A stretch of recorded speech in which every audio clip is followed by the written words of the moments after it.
Okay, the Fountain of Youth. We all know the story, right? It's got to be one of the most powerful legends in history, this incredible promise of eternal life.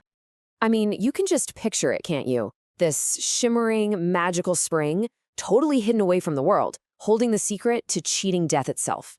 It's the ultimate treasure hunt, you know? The promise of endless life in just one single sip. But hold on, here's where things get really interesting. What if that entire search, that whole epic quest, was based on a monumental misunderstanding? What if the map was wrong all along? What if everyone was looking for a physical fountain, but they missed the point because the fountain was never a place to begin with?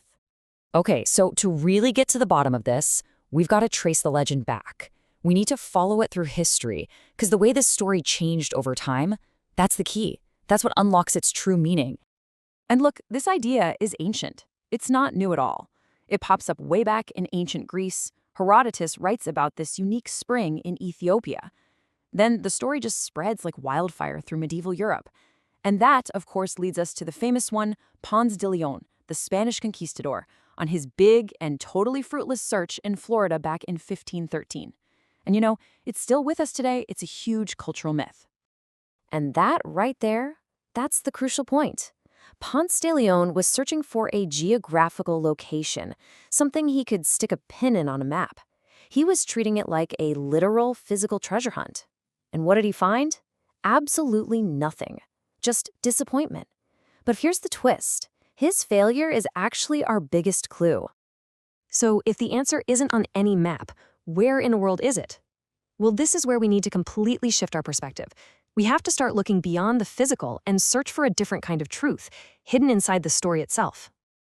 And it turns out the true source, the real origin of this whole legend, it isn't geographical at all. It's hidden in a world most people would never even think to look. The secret, symbolic, and pretty esoteric world of alchemy. That's right, the Fountain of Youth was an alchemetical allegory this whole time, just hiding in plain sight. Now, when most of us hear the word alchemy, we probably picture one very specific thing, right?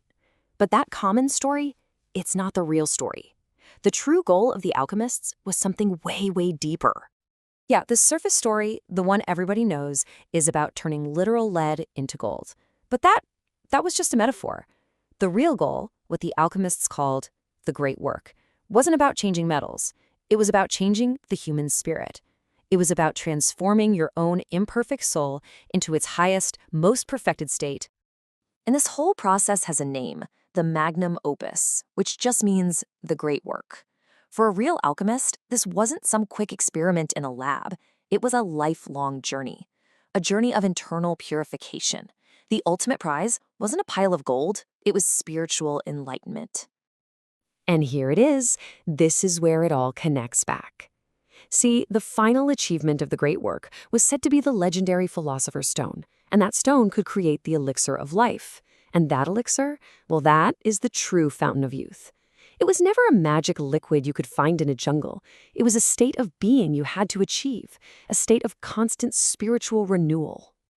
Okay, so the big question is, if this was all just a complex metaphor, how on earth did it get twisted into a simple bedtime story about a magic spring? Why did everyone start hacking through jungles instead of looking inside themselves? This really lays it all out, doesn't it? On one side, you've got the literal fountain. It's a physical spring, right? The goal is external. You drink it to cheat death. It's a simple story, easy for the masses to understand.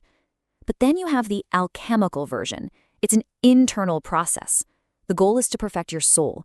And that story, well, that was a secret process, a kind of coded message meant only for the initiated. So, here's the fundamental mistake that was made for centuries. It really boils down to this. We took the symbol, that simple, easy-to-digest story of a magic fountain, for the substance, which was the complex internal journey it was always meant to represent. You could almost think of the legend as a form of protection, a kind of spiritual camouflage. The simple story about the spring, it was the perfect cover story. It was a tale for the public that hid the deeper, more difficult truth from anyone who wasn't ready or, frankly, wasn't willing to do the real inner work. So what does this all mean for us today?